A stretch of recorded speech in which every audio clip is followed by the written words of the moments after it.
Alright guys, I think we are go. I don't want this to be too close to my face because I've actually been dealing with, it's been a bit loud lately, I've noticed. When I've been editing, everything's been a bit loud. Anyway, if you're wondering who this luscious forehead is, Steve Harrington. But anyway, guys, that is all beside the point. For anyone jumping onto this video, they're probably like, what the hell have I clicked onto?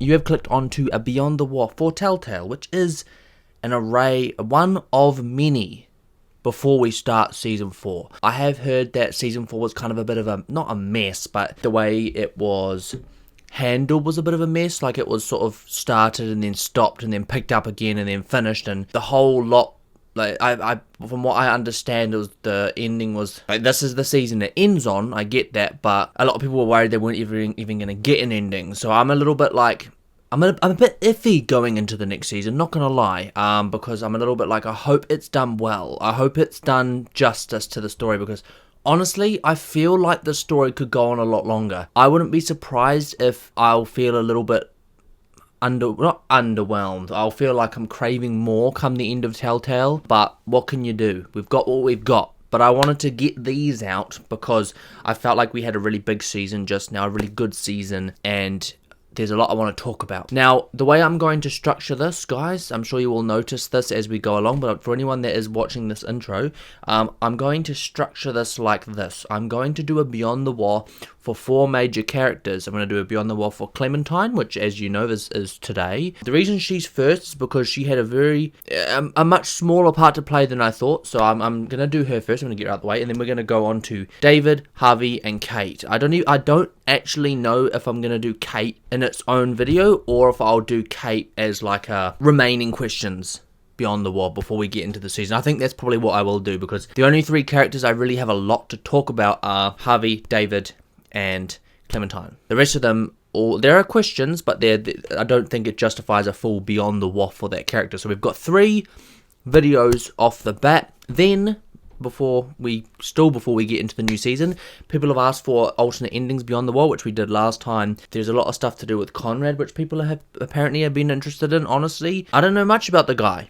As you guys know from my Telltale playthrough, he didn't last very long, so I'm intrigued to know where that goes. And yeah, just some extra exclusive stuff before we move on to our final season of Telltale. Obviously, there's also the Michonne series, which I said I would also do, and then after that point, there may be a bit of a break. I'm considering taking a little bit of a break from anything game-related. I feel like at the moment, I'm wanting to play the game more than watching the series, and I think the reason behind that is because the series is coming towards an end, and I feel a bigger attachment to the series, so I don't want it to go. Same thing happened with The Killing for me, which is another series I did. Same thing happens with every show. Like, I've got a bunch of shows which I haven't seen the latest season of because I don't want it to go. It's this weird habit that I've got, and I don't want that to kick in for the channel, so I kind of want to free up all that space so that we can really finish off The Walking Dead and then get into the spin-offs before we kind of relax too much. Do you know what I mean? But anyway, that's a little unnecessary addition to the Beyond the Wall. We're talking about Clementine. I have not got any questions per se. Oh, actually, multiple people asked about Gabe. Do I ship them? No. I'm sorry if anyone finds that a very abrupt, rather quick answer, but I honestly did not particularly like Gabe that much. Not that I really disliked him, but honestly, off the bat, I found Mariana, a much more interesting character than Gabe. I don't know what it is about Gabe. Honestly, he irritated me a bit, but I understood him as a teenage boy. Like, I got that right. I really did. But I never really, felt any kind of positive inclination towards him. And then when there were, every now and then, hints towards him and Clementine, yeah, whatever. I'm not gonna sit here and say that I don't ship 2 kids.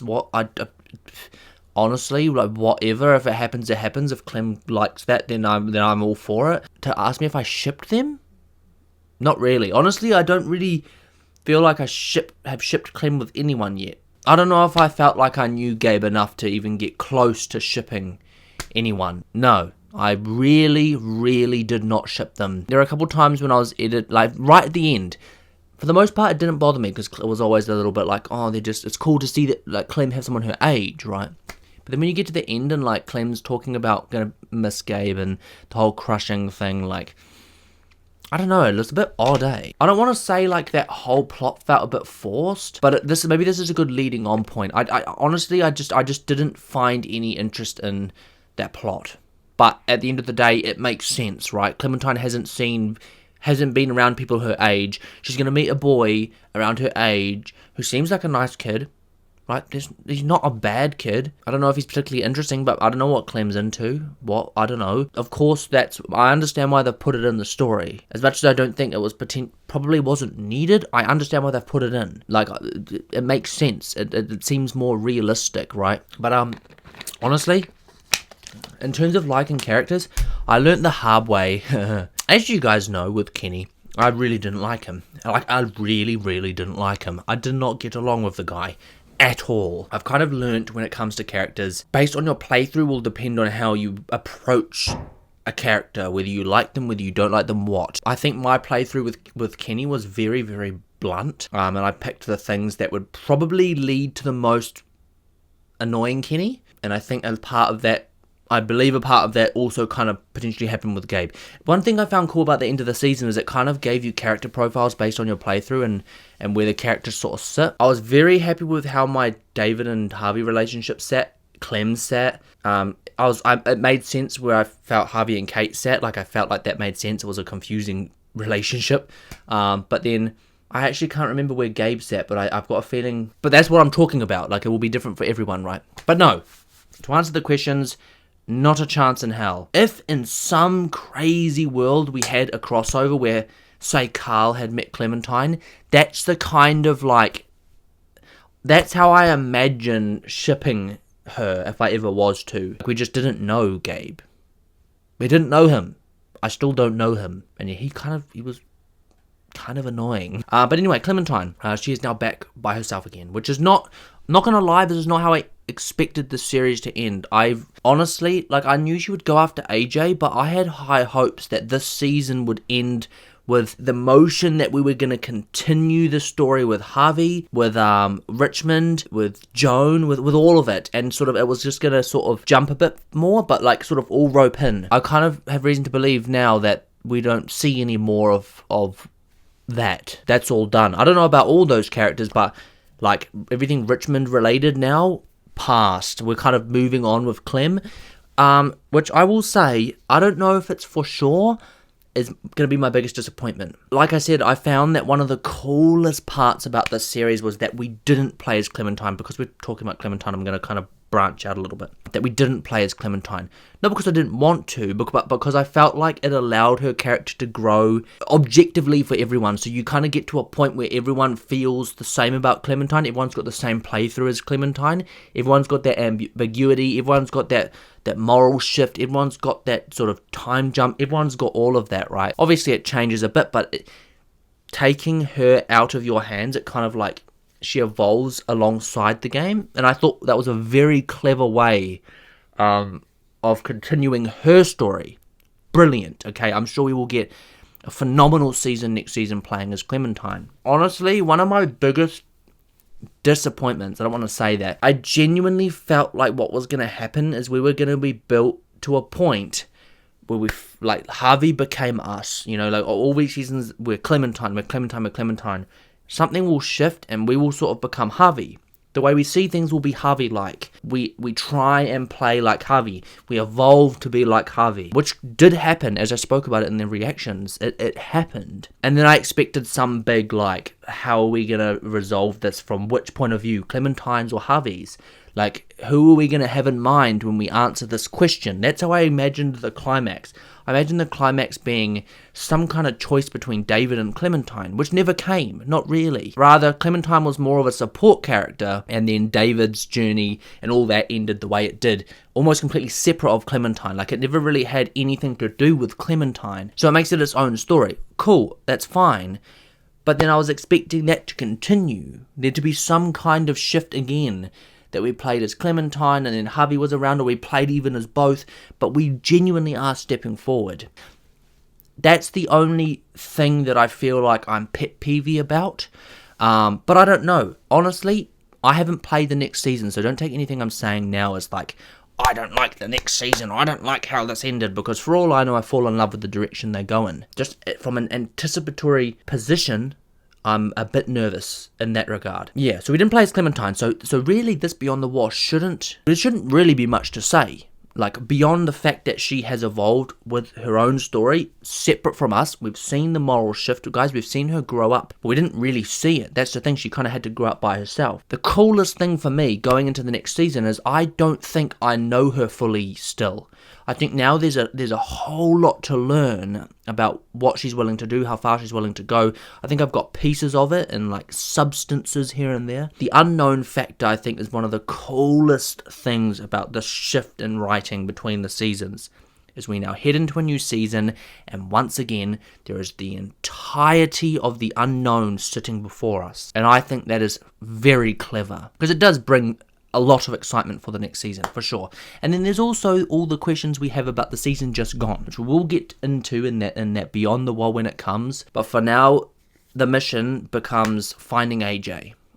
So if we just completely dissociate from the fact that we are now disappearing from this whole story we just unraveled in, we are now finding AJ. Honestly, going forward, I don't really know. Bar finding AJ, I don't know where we go. Let me just put it that way. I don't know where we go. The last big thing that I remember playing as Clem was Kenny going. And then Clem and AJ heading off on a journey covered in walker guts at some point. And then we kind of get the jump, and then she's already been a part of the New Frontier and blah, blah, blah, blah. So all that other stuff, everything in between, like, we didn't get any of that. So I don't know where she's been. I don't know where she's going to go to look for AJ. Where does she go? She goes after this person that David trusted to look after AJ. Cool. Where is that?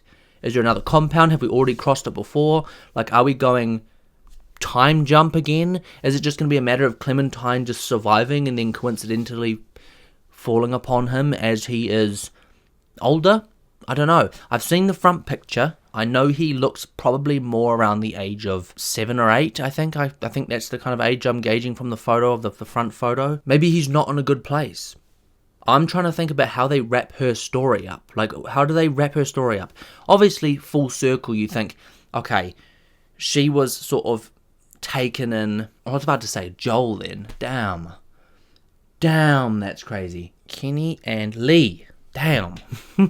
Lee took Clementine in, sort of helped her survive that initial part, raised her that initial part, and then she ended up alone. The full story, I guess, could or would be Clementine now, she raised AJ to an extent, and now he's grown up alone. I guess helping direct him in this world and teaching him everything that Lee taught her and Kenny taught her, and all the culmination of her experiences to try and protect this boy from the nasties of the world. So that's where I think we go. I don't really know plot-wise how much further, like, I don't, honestly, in The Walking Dead even, it's not like we're looking for a cure. Like, we haven't really had any conversation about that. A lot of the plot lines are just fighting the what's in front of us. So if that's the season we're going to get, we just fight what's in front of us, that's fine. I'm just a little bit, I'm worried about, I just don't know how they're going to wrap it up. I don't even know what the next thing is. I guess that's kind of cool. Like, we get this unknown. Fantastic. I know I'm repeating myself, but like, I've played games before, I've watched shows before where they've been cancelled and then they've been finished, they've been rushed, kind of the ending's been sort of crammed, and then they've kind of come up with an ending. I don't know. Honestly, that's a conversation for another day. For me now, it's a matter of, do we know Clem? Which I like to think we do. I like to think we know Clem very well. I suppose that's what we explore, the real big gap that we got. Whether they write it in a way where we don't really get a choice sometimes, whether we get more backstory, whether... I don't know. But yeah, she wasn't around, which it's kind of crazy, eh? But on that note, I loved I loved this season. I feel I can say that. I know I'll talk about it more in one of the other Beyond the Walls, but this was my favourite season of Telltale. I think just because the whole plot was fantastic. I do feel like there could have been some differences in the way the story went. Like, I think, if anything, toward the end of it is the part that I was a little bit like, oh, I kind of expected different. I don't want to say more but different, but we are where we are. The only thing in relation to Clementine that I do want to talk about, guys, I've been having this weird thought. What if Kenny's still alive? I remember a while back I joked that is he like the Glenn of Telltale? We never really saw a Walker. I know he got shot, but damn, I've seen so many shows and TV shows and movies to the point where like someone looks like they died. Even the goddamn Walking Dead's done it to us. They genuinely look like they died, and somehow they're back. And then there's a brief explanation that's like, oh my god, that they actually survived. It's so wow. That would be a cool sort of full circle if somehow she stumbles upon Kenny and it becomes like a matter of finding AJ, protecting AJ. Maybe he's not in the best of places. I really don't know. Genuinely the only way I see this wrapping up is Clementine finding a home. There's a little part of me that thinks it was a bit silly doing a Clem Beyond the Wall, because I haven't really said much, have I? Biggest shock about Clementine this season? Probably the morality shift. Like, obviously, spending a lot of time to yourself and out there by yourself, things are gonna change. But there were a few times when I was like, oh my god, this like feels like there's a whole chunk of her life missing, and then trauma that she's been through missing, and I can no longer explain her actions. Do you know what I mean? That's probably the biggest thing that happened in this season is a lot of what she did I had to uncover why. It wasn't just automatically known to me. I didn't have the answers. But anyway, I think I might just stop there. I mean, the whole point of sitting down here was to actually just sit and record a video. I've had a really bad day, on a side note. Damn. This week, actually, the last 2 days, of course, was an absolute nightmare. Anyway, guys, I think that is all I need to say about Clementine. We move forward into the unknown. I think that's the biggest point to take from this Beyond the What, is we move into the next series with a lot of uncertainties in playing her as a character, because it's been a long time. If we look, I don't know how old she is in the next series, but if we look at the number of years that we've just missed playing as her, the gap's probably huge. I really hope that it's not just crammed, densed, and then like there's just a lot of holes missing, and I feel like we are going to get plot holes, guys. Honestly, so many questions I had at the end of that series. I'm going to talk about them in one of the Beyond the Walls to come. I've no hope. I honestly have very little hope we will talk about it. The ending of this season felt like, this is how it felt. It felt like, oh my god, there is so much potential to move forward and to discover these answers and follow this plot as Harvey in Richmond with Clem, all of it. But then Clem walked off. That her walking off felt like a goodbye to the story. And I'm not happy about that. On that note, we will wrap this up. If you enjoyed this video, don't forget to smash the like button and subscribe to the channel for new content every single week. And of course, follow the Instagram, DanReed with 2 Ds. I think it's DanReed, I don't know. One of those with 2 Ds. It should be in the bio somewhere. There's also now a channel Instagram. I don't know if that's going to kick off. It may just be a burst of ADHD-ness. But I'm going to try and start posting on there quite regularly to just be a channel Instagram, no personal stuff, in case people don't care about that. And then, of course, guys, as always, the Discord. The Discord's very important. Every single thing gets put there. Be careful of Joey, though. Watch out for that little Joey. But yeah, that's all from me, guys. As ever, thanks for watching, and I'll catch you in the next one.